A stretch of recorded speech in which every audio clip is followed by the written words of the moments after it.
नमस्कार दोस्तों, भारत जोड़ो न्याय यात्रा गुरुवार सुबह नागालैंड से असम में प्रवेश कर गई। यहाँ यह यात्रा 25 जनवरी तक रहेगी। लेकिन असम में पहले ही दिन राहुल गांधी ने प्रदेश की बीजेपी सरकार पर करारा हमला बोला। उन्होंने कहा कि बीजेपी और आरएसएस के लोग देश भर में नफरत फैला रहे हैं और देश को लूट रहे हैं। एक समय हुआ करता था जब आप लोग बाहर नहीं निकल सकते थे, हिंसा थी, नफरत फैली हुई थी, लोगों की हत्या हो रही थी। और याद रखिए कि कांग्रेस पार्टी खड़ी थी, कांग्रेस पार्टी ने हिंसा को खत्म किया और असम के लोगों को जोड़ा। और आज बीजेपी और आपके चीफ मिनिस्टर असम को बांटने का काम कर रहे हैं। आप जानते हो, मुझे कहने की जरूरत ही नहीं है कि शायद हिंदुस्तान का सबसे भ्रष्ट चीफ मिनिस्टर, सबसे करप्ट चीफ मिनिस्टर असम का चीफ मिनिस्टर है। राहुल गांधी का इतना बोलना था कि असम के मौजूदा मुख्यमंत्री मिस्टर क्लिंडबाय BJP washing machine Himanta Biswa Sarma को बेहद नागवार गुजरा। उन्होंने सीएम पद से बिना इस्तीफा दिए ही दरोगा बनकर कांग्रेस नेता को धमकाने लगे। हमने बोल दिया हो कि सिटी का अंदर से नहीं जाना है, मेडिकल कॉलेज है, नर्सिंग होम है, आप ऑल्टरनेटिव रास्ता जो भी आप मांगेगा हम आपको अनुमति दे दूंगा। लेकिन आप सिटी का अंदर से ही जाने का जेट करेगा तो मैं कोई पुलिस का व्यवस्था नहीं करूंगा। मैं वायलेशन का केस रजिस्टर कर लूंगा और बाद में 2-3 महीना सुनाव का बाद मैं अरेस्ट कर लूंगा। और दोस्तों, ये जनाब ऐसे दारोगा निकले जो चोर की चोरी पर कार्रवाई नहीं करते, बल्कि राजनीतिक खुन्नस निकालने के लिए गलती से पहले ही मैं अरेस्ट कर लूंगा। विपक्षी दल के नेता को धमकाने लग गए, केस कर देंगे, जेल भेज देंगे। सुनिए, मैं कोई पुलिस का व्यवस्था नहीं करूंगा। मैं वायलेशन का केस रजिस्टर कर लूंगा और बाद में 2-3 महीना सुनाव का बाद मैं अरेस्ट कर लूंगा। हालांकि राहुल गांधी ने कुछ नया नहीं बोला था, बल्कि वही सब कुछ बोला था जो बीजेपी में शामिल होने से पहले शर्मा जी के बारे में पीएम मोदी और अमित शाह जमकर ढिंढोरा पीटा करते थे। लेकिन जैसे ही ये जनाब बीजेपी में आ गए, भ्रष्टाचारी से सदाचारी बन गए। सारे के सारे आरोप तब के असम सरकार के सीएम पर शिफ्ट कर दिया बीजेपी ने, और ऐसे में ही धरा गए मोटा भाई। तब भी कुछ के शरीर में रीढ़ बचे थे तो पूछ लिया। अब आप ही देखिए कि कितने असहज महसूस करने लगे मोदी जी के मोटा भाई। हेमंत शर्मा जी करप्ट थे या नहीं थे? हेमंत शर्मा जी करप्ट थे या नहीं थे? जवाब दीजिए जी। मैं जवाब देना नहीं चाहता इसका। इस तरह से क्वेश्चन नहीं करते हुए अलग अलग समय पर बीजेपी के अलग अलग भ्रष्टाचारियों के बारे में जब भी पूछा जाता, वो सीधा कह देते हैं मैं इस सवाल का जवाब नहीं देना चाहता हूं।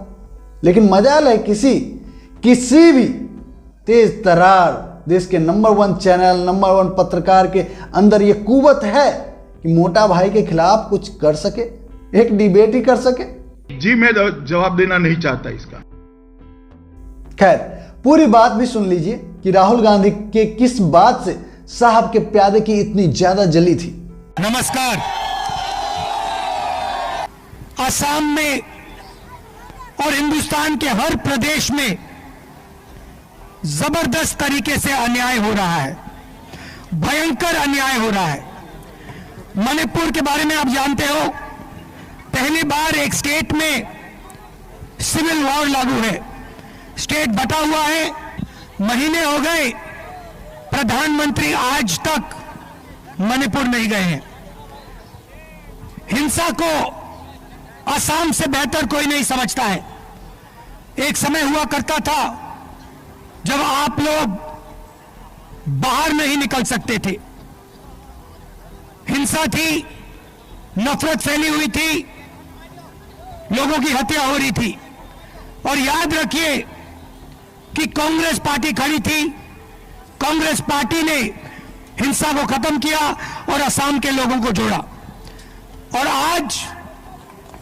आज बीजेपी और आपके चीफ मिनिस्टर असम को बांटने का काम कर रहे हैं। आप जानते हो, मुझे कहने की जरूरत ही नहीं है कि शायद हिंदुस्तान का सबसे भ्रष्ट चीफ मिनिस्टर, सबसे करप्ट चीफ मिनिस्टर असम का चीफ मिनिस्टर है।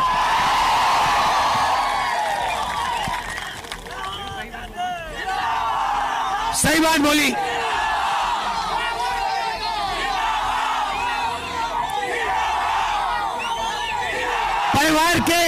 परिवार के सब मेंबर, चाहे बच्चे हो, वो स्वयं हो, उनकी बीवी हो, कोई ना कोई करप्शन में सबके सब लगे हुए एक साथ। और वो सोचते हैं, देखिए, वो सोचते हैं कि पैसे से पूरी असम की जनता को खरीदा जा सकता है।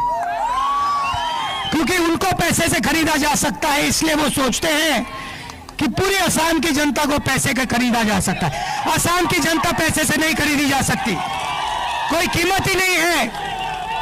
असम की जनता शंकर देव की जनता है। उन्होंने आपको रास्ता दिखाया है और आपने बाकी देश को रास्ता दिखाया है। देश के युवाओं के सामने सबसे बड़ा मुद्दा बेरोजगारी है। मैं अगर यहां सवाल पूछूं युवाओं से, यहां पे असम में इस मीटिंग में कितने युवा बेरोजगार हैं, हाथ उठा के दिखाओ, ये देख लो। जहां भी आप सवाल पूछोगे, हिंदुस्तान के किसी भी प्रदेश में पूछो, आपको बेरोजगारी ही बेरोजगारी दिखाई देगी। 2-3 उद्योगपतियों के लिए सरकार चलाई जाती है, चाहे एयरपोर्ट्स हो, पोर्ट्स हो, कृषि हो, इंफ्रास्ट्रक्चर हो। नरेंद्र मोदी ने सारा का सारा अदानी जी के हाथ कर दिया और यहां आपके चीफ मिनिस्टर सारा का सारा अपने हाथ कर रहे हैं। स्मॉल और मीडियम बिजनेस जिससे रोजगार बनता है, उसको जीएसटी और नोटबंदी से खत्म कर दिया। नतीजा है कि देश के सारे उद्योग एक के बाद एक बंद हो रहे हैं, पब्लिक सेक्टर खत्म हो रहा है और युवाओं को रोजगार नहीं मिल रहा है। ये युवाओं के खिलाफ अन्याय है। सबसे बड़ा अन्याय बेरोजगारी युवाओं के खिलाफ हो रहा है। ये हम देश के सामने रखना चाहते हैं। हिंदुस्तान बेरोजगारी के साथ कभी प्रगति नहीं कर सकता है। हमारा वायदा है, कांग्रेस पार्टी का वायदा है कि जो सरकारी वैकेंसीज हैं उनको हम पूरा भर के आपको देंगे और जो छोटे स्मॉल और मीडियम इंडस्ट्री हुआ करती थी, जो आपके यहां इंडस्ट्री हुआ करती थी, उसको हम फिर से रिवाइव करेंगे और युवाओं को रोजगार देने का काम करेंगे। आपने अपनी पूरी शक्ति इस यात्रा को दी। हजारों लोग आज हमारे साथ चले, इसके लिए मैं आपको दिल से धन्यवाद करना चाहता हूं। नमस्कार, जय हिंद।